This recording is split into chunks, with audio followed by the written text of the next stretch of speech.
الحمد لله نحمده ونستعينه ونستغفره ونؤمن به ونتوكل عليه ونعوذ بالله من شرور أنفسنا ومن سيئات أعمالنا من يهده الله فلا مضل له ومن يضلله فلا هادي له ونشهد أن لا إله إلا الله وحده لا شريك له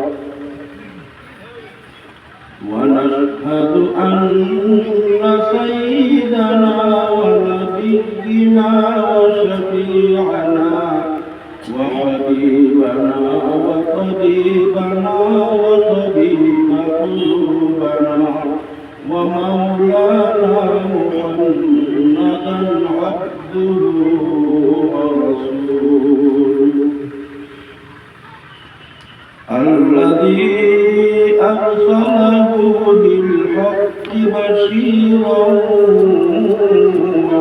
ونذيرا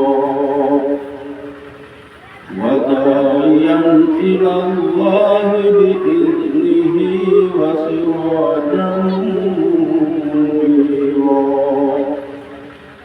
وقد قال الله تعالى في كلامه المجيد وفرقانه الحميد أعوذ بالله من الشيطان الرجيم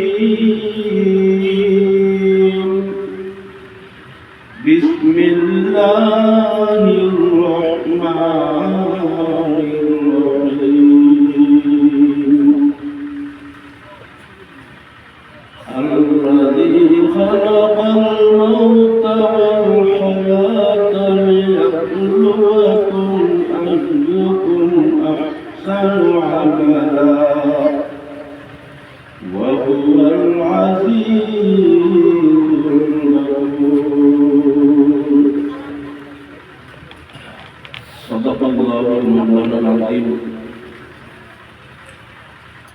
পরম শ্রদ্ধাভাজন আজকের এই পবিত্র মজলিসের সম্মানিত সভাপতি সাহেব আমাদের জলসায় এইমাত্র এসে উপস্থিত হয়েছেন বিশ্ববিখ্যাত ওয়াইজ হযরত মাওলানা জিয়াউর রহমান মন্ডলী সাহেব, আমাদের মঞ্চে উপবিষ্ট ইতিপূর্বে ইমাম সাহেব সুন্দরভাবে আপনাদের সম্মুখে কথা রেখেছেন এবং অন্যান্য উলামায়ে কেরাম অভ্যর্থনা কমিটির সভাপতি সম্পাদক প্রমুখে কমিটির সদস্যবৃন্দ, এই অঞ্চলের মুরব্বী সাহেবান, হাজি সাহেবান, হাফিজ সাহেবান, মুবাল্লিগিন হযরত, যুবক ভাইরা এবং পর্দার মা-বোনেরা, আল্লাহ তাআলা আপনার শুকরিয়া যে আল্লাহ পাক আমাদেরকে আশরাফুল মাখলুকাত মানুষ হিসাবে দুনিয়ার মধ্যে প্রেরণ করেছেন। আল্লাহ পাক আমাদেরকে শৃগাল, কুকুর, সাপ, ব্যাঙ, উচ্চা, কীড়া, মাকড়, কীট-পতঙ্গ না বানাইয়া মানুষ হিসেবে সর্বশ্রেষ্ঠ জীবন হিসেবে বানাইয়া দুনিয়াতে পাঠাইছেন। আর ওই আল্লাহ পাক আমাদেরকে কোনো কাফির, মুশরিক, বেঈমান, বেদীনের ঘরে জন্ম না দিয়া ঈমান করার ঘরে, মুসলমানের ঘরে আমাদেরকে জন্ম দিয়েছেন। আমাদেরকে আখিরি নবীর উম্মত হিসেবে দুনিয়াতে পাঠাইছেন, যেই নবীর উম্মত হওয়ার জন্য বনি ইসরাইলের আম্বিয়ায়ে কেরামগণ পর্যন্ত আফসোস করত, হে আল্লাহ, আমাকে যদি নবী না বানাইয়া আখিরি নবীর উম্মত বানাইতা, আমার কত সৌভাগ্য হতো, কষ্ট ছিল। আমাদেরকে আল্লাহ পাক সেই আখিরের নবীর উম্মত হিসেবে ঈমান ওয়ালার ঘরে, মুমিনের ঘরে, মুসলমানের ঘরে জন্ম দিয়েছেন। আল্লাহ পাক আমাদেরকে দুনিয়াতে চলাফেরা, থাকা, খাওয়ার জন্য যত কিছু বস্তুর প্রয়োজন সমস্ত কিছু দুনিয়াতে আল্লাহ দিয়েছেন। আমাদেরকে অক্সিজেন দরকার, পানির দরকার, খাবার দরকার, ধান, গেহু, শাক সবজি, ফল মূল, হাঁস মুরগি, ছাগল, গরু, মোষ, মাছ, পানি, পাহাড়, পর্বত, জঙ্গল, নদী, নালা, আকাশ, পাতাল, গ্রহ, নক্ষত্র সমস্ত কিছু আল্লাহ দুনিয়াতে দিয়েছেন। আমরা যেন দুনিয়াতে সুন্দরভাবে থাকতে পারি। আর আল্লাহ তাআলা মায়া করে, রহমত করে সবগুলো সম্পূর্ণ কায়নাতকে, বিশ্বব্রহ্মাণ্ডকে একটা সুনির্দিষ্ট নীতি নিয়ম শৃঙ্খলার মধ্যে আবদ্ধ করে দিয়েছেন, যেন এক গ্রহ নক্ষত্রগুলো একটা আরেকটার সাথে সংঘর্ষ না হয়, পুরো বিশ্ব ব্রহ্মাণ্ডের ধ্বংস না হয়। সবগুলো ঘুরতেছে, একটা নির্দিষ্ট কক্ষপথ দিয়েছেন, একটা গতিপথ দিয়েছেন, দূরত্ব দিয়েছেন আল্লাহ তাআলা। আর সমস্ত কিছু এত সুন্দর একটা নিজামে আল্লাহ দিয়েছেন যে কোনটা সংঘর্ষ করে পুরো দুনিয়া কায়নাত ঠিক রাখছেন। আমরা ওখানে জিন্দা আছি। যদি আল্লাহ তাআলা এই সূর্যটা পৃথিবী থেকে প্রায় 15 লক্ষ কিলোমিটার দূরে, কত দূরে? 15 কোটি কিলোমিটার দূরে। যদি এই সূর্যটা আর কয়েক ডিগ্রি নিচে থাকতো, তবে পুরো দুনিয়া জমিন পুরে ছাই হয়ে তামার মতো হয়ে সার্কার ব্যস্ত মানুষ এখানে থাকতে পারত। আর যদি সূর্যটা আর কয়েক ডিগ্রি দূরে থাকতো, কয়েক ডিগ্রি উপরে থাকতো, তবে পুরো দুনিয়া বরফ, হিম শীতল হয়ে মানুষগুলো পর্যন্ত বরফ হয়ে যেত, জীবজন্তু দুনিয়াতে কেউ থাকতে পারত। এই যে একটা দূরত্ব নির্দিষ্ট করে দিয়েছেন আর একটা গতিপথ আল্লাহ দিয়েছেন। সূর্য, চন্দ্র যদি আর কয়েক ডিগ্রি নিচে থাকতো, তবে পুরা দুনিয়ার সমুদ্র, মহাসমুদ্র এরকম জোয়ার আসতো। এই জোয়ারের সব মহাদেশগুলো পানির নিচে, আমাদের সব অঞ্চল পানির নিচে চলে যেত। সব সমুদ্রের উচ্ছ্বাস, জলরাশি সবগুলি দেশ, বিরাট দেশের পানি থাকতো, সব জমির পানির নিচে চলে যেত যদি চন্দ্র আর কয়েক ডিগ্রি নিচে থাকতো। আর যদি চন্দ্রটা আর কয়েক ডিগ্রি উপরে থাকতো, আরো দূরে থাকতো, তবে পুরো সমুদ্র, সমুদ্র জলরাশি এত নিচে চলে যেত, জোয়ার থাকতো না। আর যার জন্য পুরো পৃথিবীটা মরুভূমি হয়ে যেত, যেখানে কোনো গাছ, বৃক্ষ, তরুণতা কিছু জন্মাতো না। পুরো দুনিয়াটা মরুভূমি হয়ে যেত, খেত খামার, শাকসবজি কিছু চলতো না। এই যে একটা দূরত্ব মেনটেন করে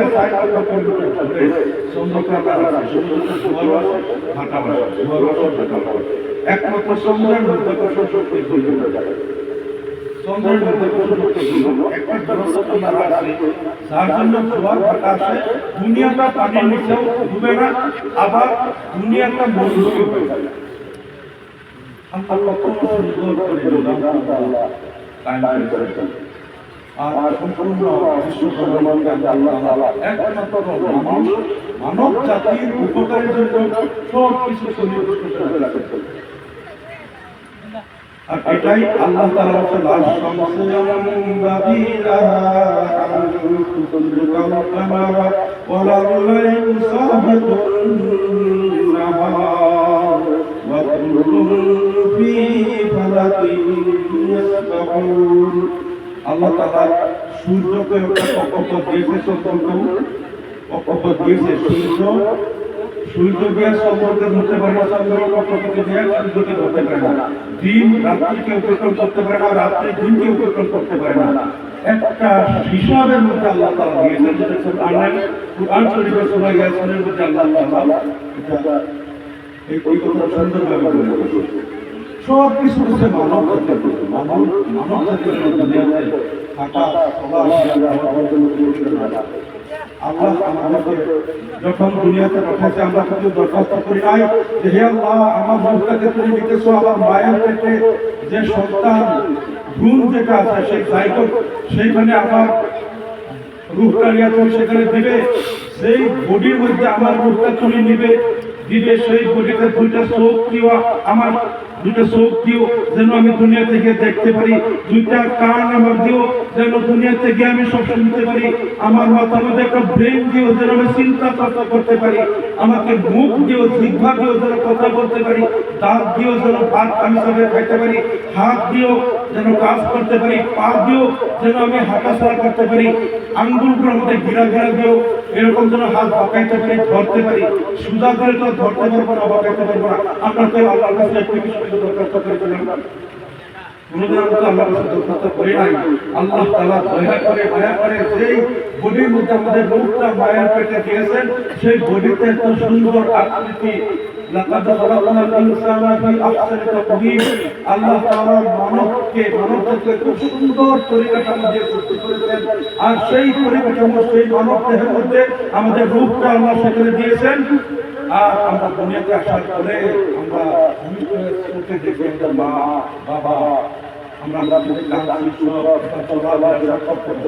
সব আমাদের ভিতরে লিভার কোথায় দিতে লাগবে কিডনি কোথায় লাগবে হার্ট কোন জায়গায় লাগবে nervous system blood system digestive system আমরা আল্লাহকে বলছি যে আল্লাহ তুমি হার্টটা আমার এই বুকের নিচে দিও বাইরে দিও না না হলে আমি অ্যাক্সিডেন্ট হয়ে কোন জায়গায় আমার হার্টটা ফেল হয়ে যাবে বা আমার চোখটা সামনে দিও পিছনে দিও না এই চোখ কপালের গাঁথার মধ্যে দিও যেন সামনের দিকে পড়লেও কপালে আঘাত লাগলে চোখটা যেন বেঁচে যায় এভাবে একটু গাঁথার মধ্যে দিও আমরা বলছিলাম আল্লাহ তো দয়া করে মায়া করে আমাদেরকে এইভাবে দিয়েছেন না আল্লাহ তাআলার যত নিয়ামত আছে এই নিয়ামত গুলো বললে এইখানে পুরা এক মাস বয়ান করা আল্লাহর নিয়ামত বলে শেষ হবে না আর যে কথা আল্লাহ তাআলা কোরআনের মধ্যে বলেছেন লাউ আনজালনা হাযাল কুরআনা আলা জাবালিন লারাআইতাহু খাশিআন মুতাসাদ্দিআন মিন খাশিয়াতিল্লাহ আল্লাহ এই কোরআনের মধ্যে যে কথা বলেছে কোরআন যদি আল্লাহ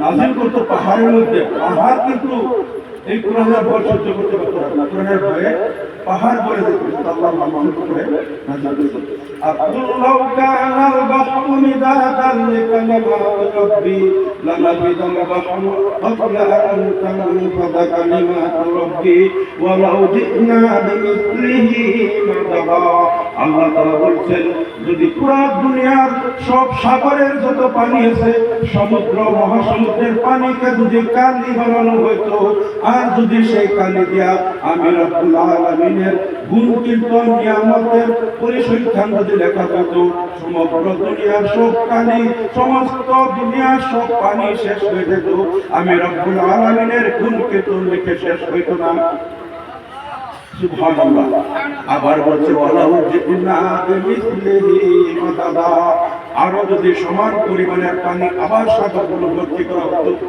সাগর মহাসাগর আবার যদি পানি দিয়ে ভর্তি করা হতো আবার যদি সেটাকে কালি বানাইয়া আমি রব্বুল আলামিনের গুণ কীর্তন যদি লেখা হইতো সমগ্র কালিগুলা সমগ্র দুনিয়ার সাগর মহাসাগরের পানিগুলো শেষ হয়ে যেত আমি রব্বুল আলামিনের গুণ কীর্তন লেখা শেষ হবে না আল্লাহ কত আফমত কত বড় আল্লাহ তাআলা কত নিয়ামত বান্দার উপরে দিয়েছেন বলে শেষ করা যাবে না তাই আমরা এই আল্লাহর বান্দা হিসেবে আল্লাহর এত নিয়ামত আমরা ভোগ করতেছি এত নিয়ামত আমরা ভোগ করে দুনিয়াতে আমরা জিন্দা আছি আল্লাহ তাআলার নিয়ামতের শুকরিয়াটা আদায় করা উচিত কিনা আমরা প্রত্যেক দিন সর হালতে আমরা শুকরগুজার বান্দা হওয়া আমাদের প্রয়োজন তাই আমরা আল্লাহর নিয়ামতের শুকরিয়া আদায় করি সকলে আলহামদুলিল্লাহ অন্তরস্থল থেকে আল্লাহর প্রতি শ্রদ্ধা ভক্তি রেখে আল্লাহ তাআলার প্রতি অন্তরটাকে মাইল করে একবার সবাই অন্তর থেকে বলেন আলহামদুলিল্লাহ এর চেয়ে বেশি আমরা শুকরিয়া আদায় করতেও পারবো না আল্লাহ তাআলা আমাদেরকে কুরআনে পাকে এই ভাষাটা শিখিয়ে দিয়েছেন আমার বান্দা আমাকে এই ভাষা দিয়া আমার শুকরিয়া আদায় করলেই আল্লাহ তাআলা মানবে আর না হইলে আল্লাহ যত নিয়ামত আমাদেরকে দিয়েছে সারা জিন্দিগি যদি আমরা বসে বসে আল্লাহ নিয়ামত একটা একটা, হে আল্লাহ তুমি আমাকে চোখ দিছ, হে আল্লাহ তুমি আমাকে হাত দিছ, আমাকে কান দিছ, মুখ দিছ, নাক দিছ, হাট দিছ, এটা দিছ, গরু দিছ, ছাগল দিছ, খেত খামার দিছ, মুখ সব তোমার শুকরিয়া আদায় করি। সারা জীবন আমরা বললেন শুকরিয়া আদায় করতে। তাই আমরা আল্লাহ যে ভাষাটা শিখিয়ে দিয়েছেন সরকারি স্যার সেই ভাষাতেই আমরা শুকরিয়া আদায় করলাম আলহামদুলিল্লাহ। তার সঙ্গে আমরা আল্লাহ সম্পর্কিত বান্দা হতে পারি। তারপরে আমরা আল্লাহ যে উদ্দেশ্য আমাদেরকে দুনিয়াতে পাঠাইছে আমরা সেই উদ্দেশ্য আল্লাহকে যেন রাজি খুশি করে দুনিয়া থেকে আমরা যাইতে পারি, আমরা তার চেষ্টা করতে হবে। আল্লাহ তোমার এত উপরোক্ত নিয়ামত ভোগ করতেছি আর বহু নাফরমানি জীবনে বহু নাফরমানি করছি। আল্লাহ তোমার নিয়ামত ভোগ করে তোমার এই জমিনে থাকিয়া তোমার খানা খাইয়া তোমার নজরের সামনে তোমার নাফরমানি করছি।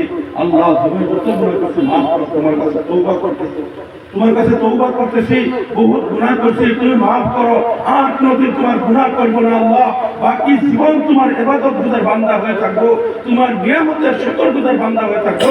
আজকে থেকে আমরা তওবা করছি, ইনশাআল্লাহ তওবা আমরা করব। আস্তাগফিরুল্লাহ আল্লাযী লা ইলাহা ইল্লা হুয়াল হাইয়ুল কাইয়্যুম ওয়া আতুবু ইলাইহি লা হাওলা ওয়া লা কুওয়াতা ইল্লা বিল্লাহিল আলিয়্যিল আযীম। এই দোয়াটা আমরা অন্তত ফজরবাদ এশার আর মাগরিবাদ 101 বার কমসে দৈনিক আমরা যেন তওবা করি, আল্লাহর কাছে তওবা করে জিন্দেগির সব গুনাহের জন্য আল্লাহর কাছে মাগফিরাত চাই। তারপরে আমরা আল্লাহকে কোন কথা শুনলে আল্লাহ খুশি হয়, রাজি হয়, আমাদের জন্য যে সংবিধান কুরআনে কারীমের মধ্যে আল্লাহ তাআলা কোন কোন নীতি নিয়ম আল্লাহ আমাদের জন্য নির্ধারিত করেছেন সেইগুলো কিভাবে আমরা মান্য করব আর তার উপর আমল করে কিভাবে আমাদের জিন্দেগিটা আমরা গঠন করব, আমরা সকলে শুকরগুজার বান্দা হব ইনশাআল্লাহ। আর আমরা আমাদের নবী যে নবীর উম্মত আমরা হয়েছি সেই নবীর উম্মত হওয়ার জন্য বনী ইসরায়েলের আম্বিয়া কেরাম পর্যন্ত দোয়া করতো আর আল্লাহ তাআলা ঈসা আলাইহিস সালামের দোয়া কবুল করতেন। ঈসা আলাইহিস সালামের দোয়া কবুল করতে তিনি আবার আখির নবীর উম্মত হয়ে আবার দুনিয়াতে আসবেন, আল্লাহ তাআলাকে উঠাই নিয়েছেন। তো এই নবীর আমরা উম্মত হয়েছি, সেই নবীর আদর্শ মতে, নবীর হাদিস মতে, নবীর সুন্নতের মোতাবেক আমরা আমাদের জিন্দেগি আমরা গঠন করতে হবে। তাই আমরা সকলেই আমাদের সেই নবীর আদর্শ সুন্নতগুলো আমরা জানা উচিত। আর আমাদের প্রত্যেক কদমে খানা খাওয়া, উঠা বসা, চলাফেরা, মানুষের সাথে কথা বলা, রাত্রে শোয়া, সকালে উঠা, উযু গোসল সব কাম কাজগুলা আল্লাহ নবীর সুন্নত মতে যদি আমরা জিন্দেগি করতে পারি তবে নিশ্চয় ইনশাআল্লাহ আল্লাহ নবীর শাফায়াত আমরা হাসর ময়দানে আমরা পাবো ইনশাআল্লাহ। আর আল্লাহ নবী যেই নবী ছিল শান্তি রহমাতুল লিল আলামিন, শুধু দুনিয়ার জন্য রহমত না, শুধু আল্লাহ তাআলা বলেন নাই রহমাতুল লিদ দুনিয়া, রহমাতুল লিল আরব, রহমাতুল লিল আলম, এটা বলে নাই। আল্লাহ কি বলছে? রহমাতুল লিল আলামিন। যতগুলো জগৎ আছে, যত গ্রহ নক্ষত্র সৌরজগৎ হাতিপুটি গ্যালাক্সি তারকারাজ্য বিশ্ব ব্রহ্মাণ্ড আছে, সমগ্র বিশ্ব ব্রহ্মাণ্ডের জন্য রহমত, শুধু দুনিয়ার জন্য রহমত না। সেই নবীর উম্মত। তাই আমার নবীর এই গুণের জন্যই হয়তো ইংল্যান্ডের বিখ্যাত নাট্যকার জর্জ বার্নার্ড শো যখন দ্বিতীয় বিশ্বযুদ্ধ 1939 সাল থেকে 1945 সাল পর্যন্ত 6 বছর বিশ্বযুদ্ধ পুরা পৃথিবীতে 7.5 কোটি মানুষ যখন নিহত হয়েছিল, জাপানের হিরোশিমা নাগাসাকিতে অ্যাটম বোমে সেখানে প্রায় 1.5 কোটির অধিক মানুষের মৃত্যু হয়েছিল। পুরা দুনিয়া যুদ্ধে দুনিয়া পড়েছিল, শুধু বোমবাজি, গুলিবাড়ি আর মানুষ মৃত্যু, রক্ত, শুধু পুরা দুনিয়াতে অশান্তির দাবানলে যখন ব্যক্ত হয়ে গেছিল, তখন ব্রিটিশ নাট্যকার জর্জ বার্নার্ড শো বলছিলেন, if a man like Muhammad were to assume the dictatorship of the modern world, I believe that he might be able to bring the needed peace in the world and the world would become a heaven as we demand. তিনি বলছিলেন আজকের এই বিশ্বতে দ্বিতীয় বিশ্বযুদ্ধ বিধ্বস্ত পৃথিবীর বুকে সমগ্র পৃথিবী যুদ্ধে জড়িয়ে পড়ছে। কোন দেশে কার সাথে যুদ্ধ করতেছে, কোন মানুষ কাকে মারতেছে কেউ জানে না, যে যাকে মারতেছে কেন মারতেছে সেও জানে না, যাকে মারতেছে তাকে কেন মারতেছে সেও জানে না। এই যে গোটা দুনিয়াতে মানবতার বৈধভূমি হয়েছে, আজকের এই দুনিয়ার বুকে একজন মানুষ আমার নজরে আছে, যার নাম মুহাম্মদ। সেই মুহাম্মদ যদি আজকে আবার দুনিয়াতে আসতো, আসিয়া যদি গোটা পৃথিবীর নেতৃত্বভার যদি নিজের হাতে নিয়ে নিত, আমার বিশ্বাস পুরা দুনিয়া থেকে দ্বিতীয় বিশ্বযুদ্ধ ঠান্ডা হয়ে পুরা দুনিয়াটা একটা জান্নাত হয়ে যেত। একজন মানুষই আছে ইতিহাসে, মুহাম্মদ। তিনারে ছাড়া আর কোনো মানুষ নাই যে আসিয়া এই পৃথিবীকে যুদ্ধের দাবানল থেকে রক্ষা করতে পারবে। এই বক্তব্যটা একজন মুসলমানের না, জর্জ বার্নার্ড শো একজন খ্রিস্টান সাহিত্যিক, তিনারাও জানেন মুহাম্মদ সাল্লাল্লাহু আলাইহি ওয়াসাল্লাম যে রাহমাতুল লিল আলামিন করে দুনিয়াতে পাঠিয়েছিলেন, আর ওনার কত ওনার মর্যাদা আর ওনার কত কদর আল্লাহ তাআলার সম্মুখে শান শওকত। তাই আমরা সেই নবীর উম্মত, সেই নবীর উম্মত। আমাদের আমলের দ্বারা যেন আমরা নবীকে আমরা কলঙ্কিত করব। আমার 15 মিনিট সময় থাকতে ছিল, আমার সময় শেষ। আমি মাত্র একটা ঘটনা বলে 2 মিনিটের মধ্যে আমার বক্তব্য শেষ করতে চেয়েছি। আমার কথাটা হলো, আপনারা হয়তো বহুতে দেখেন যে আমাকে টিভিতে টক শোতে হয়েছেন। টিভিতে যখন টক শো হয়, আমরা আরো অন্যান্য দলের 4-5 জন থাকে, আমরা কিছু একটা বিষয় নিয়ে আলোচনা করি। 15-20 মিনিট পরে টক শোতে একটা কমার্শিয়াল ব্রেক আসে। কমার্শিয়াল ব্রেক হইলে তখন 5 মিনিট সময় আমাদের আলোচনা বন্ধ থাকে, কিছু অ্যাডভার্টাইজ দেখায়। অ্যাডভার্টাইজ দেখায় 5 মিনিট, তখন আমাদেরকে চাটা দেয়, অনুষ্ঠানে চা খাই, আমাদের মধ্যে কিছু আলাপ আলোচনা হয়। একদিন একটা টক শো আসলে এনআরসির উপর, সেই টক শোতে সমুদ্র ভট্টাচার্য ছিল আমার সাথে। যখন কমার্শিয়াল ব্রেক চলতেছে, যখন অ্যাডভার্টাইজ দেখা যাচ্ছে, আমি বললাম যে আপনাদেরকে কেউ কয় যে 70-80 লাখ মানুষ এনআরসির ঘুমাই গল, বাংলাদেশের মানুষ ঘুমাই গল, অসমত এজন মুসলমান মানুষ দেখাও যিজন বাংলাদেশের পৰা 71% থাকিছে আৰু অসমৰ কোনো মুছলমানে তেওঁক আশ্ৰয় দিছে। অসমৰ মুছলমানে 1 ফুট মাটিৰ কাৰণে নিজে ভাই ককাইৰ মাজত মাৰপিট হয়, কেছ মামলা হয়, হস্পিটেলত যায়, ডেড বডি হয়, মানুহ মৰে, মাথা ফাটাই দিয়ে, কেছ মামলা হয়। 1 ফুট মাটি ভাইয়ে ককাইকক এৰি নিদিয়ে, খুৰাই ভতিজাক এৰি নিদিয়ে, বাপেক পুতেকক 1 ফুট মাটি এৰি নিদিয়ে। সেই মুছলমানে বাংলাদেশৰ কোনোবা মুছলমান আহিলে তাক 2 কাঠা 3 কাঠা 1 বিঘা মাটি দিব নেকি? আপোনাক মাটি দিল। গতিকে আপোনালোকে কিয় কয় মুছলমানে বাংলাদেশক আশ্রয় দিয়েছে? তারপরে উনি কি বলছিলেন জানেন? কথাটা মন দিয়ে শুনবেন। উনি বলছিল যে আমি জানো যে অসমত কোনো বাংলাদেশি মুসলমান নাই, অসমৰ কোনো মুছলমানে বাংলাদেশৰ কোনো মুছলমানক আশ্ৰয় নিদিয়ে। 71 পিছত কোনো বাংলাদেশী মুছলমান অসমত অহা নাই, আশ্ৰয় নিদিয়ে আমি জানো। কিন্তু আমি কিয় কৈ আছো যে 80-90 লাখ বাংলাদেশী নাম সোমাই গৈছে, তেওঁলোকক চিনাক্ত কৰি অসমৰ পৰা খেদিব লাগে? কিয় কৈ আছো জানে? ক'ৰবাত যদি পকেট মাৰ ধৰা পৰে আপোনালোকৰ মুছলমান, ক'ৰবাত যদি গৰু চুৰ ধৰা পৰে মুছলমান, ক'ৰবাত যদি ডকাইত ধৰা পৰে মুছলমান, যদি গাড়ী চুৰ ধৰা পৰে মুছলমান, যদি ক'ৰবাত জোৱাৰ মেলা, যাত্ৰা গান, মহজুদৰ নামত জোৱাৰ মেলা, এই যে ড্ৰাগছৰ বিজনেছ, যিমান বেয়া কাম আছে চব আপোনালোকৰ মিয়া মুছলমানবিলাকে কৰে। গতিকে আমি কৈ আছো, তেওঁলোকক বাংলাদেশী বুলি কৈ আছো, তেওঁলোকক অসমৰ পৰা চিনাক্ত কৰি যদি খেদিব নোৱাৰো, তেনেহ'লে কিন্তু আমাৰ ল'ৰা ছোৱালী বেয়া হ'ব।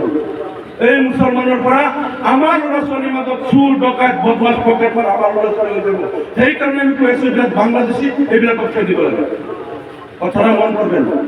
তার মানে আমাদের প্রতি নফরত, আমাদের আমলের জুলুম, আমাদের প্রতি নফরত, ঘৃণার ভাব আল্লাহ তাদের অন্তরে পয়দা করে দিয়েছেন। আমাদের ঘৃণা করে, আসামে রাখতে চাই না তারা। আর আমাদের বদ আমলের দরুন, যে আমলের দরুন এখন আমাদেরকে ওরা ঘৃণা করে, আমাদের আমলের দরুন আমাদের নবীর শানকে আমরা কলঙ্কিত করেছি। ফেসবুকে দেখবেন বহুতে এই জন্য আমাদের নবী রাসূল সাল্লাল্লাহু আলাইহি ওয়াসাল্লামকেও গালি দেয় যে হযরত মুহাম্মদ এইবার কোথায় গেছে নাকি। আমাদের বদ আমলের দরুন যে নবী এই উম্মতের জন্য সারা জীবন কোনোদিন পেট ভরিয়া খানা খায় নাই, কোনো রাত্রে সুখের নিদ্রায় ঘুমায় নাই, যে নবী সবসময় উম্মতের জন্য কাঁদছে, কিভাবে উম্মতকে জাহান্নাম থেকে রক্ষা করবে এই উম্মতের জন্য কাঁদছে, সেই নবীর শানে কলঙ্কিত করতেছে আমাদের। তাই আল্লাহ তাআলা আমাদেরকে বুঝবার আমার পর তৌফিক দান করুন। আল্লাহ তাআলা বলনেওয়ালা শুননেওয়ালা সকলকে আমার পর তৌফিক দান করুন। বলার চেয়ে বেশি আমলের তৌফিক দান করুন। আর সর্বশেষ আপনাদের কাছে একটা দোয়া চাই। আমার উপরে বহুত পেরেশানি আছে। পেরেশানিটা হলো বহুত সময় এই কওমের জন্য কিছু হক কথা বলতে হয়, মানে অ্যাসেম্বলির ভিতরে হোক বাইরে হোক, তখন আমাদের উপর নির্যাতন অত্যাচার আসে, তখন হক কথা কিছু বলতে হয়। তার জন্য আমার বিরুদ্ধে অনেক কটা কেস লাগাইছে ওরা ষড়যন্ত্র করে। বহুত কটা কেস আমার উপরে, একবার 2 মাস জেলে গেছিলাম, আপনারা তো জানেন, 2 মাস জেলেও গেছি, অনেক কটা কেস খেলতে হতেছে, আর বিভিন্ন চক্রান্ত আমার বিরুদ্ধে হতেছে একমাত্র হক কথা বলার জন্য। আপনাদের কাছে আমি দোয়া চাই, দোয়া করবেন যেন আল্লাহ তাআলা সব ষড়যন্ত্র থেকে, চক্রান্ত থেকে আমাকে হেফাজত করে। আরেকটা দোয়া করবেন যেন আল্লাহ তাআলা এই কওমের জন্য কথা বলার জন্য আগের চেয়ে বেশি শক্তি, সাহস, হিম্মত দান করে এই কওমের জন্য সব কথা যেন সারা জীবন বলতে পারি, বলতে বলতে মরতে পারি, তার জন্য দোয়া করবেন। এই পর্যন্ত বলে আমি আপনাদের কাছ থেকে বিদায় নিতেছি। আমার আরো 2টা জলসা আছে, আমি বেশি সময় থাকবো না, সেখানে যেতে হবে। দোয়া করবেন আপনারা। ওয়াফির দাওয়ানা আলহামদুলিল্লাহি রাব্বিল আলামিন। আসসালামু আলাইকুম ওয়া রাহমাতুল্লাহ। আমিন।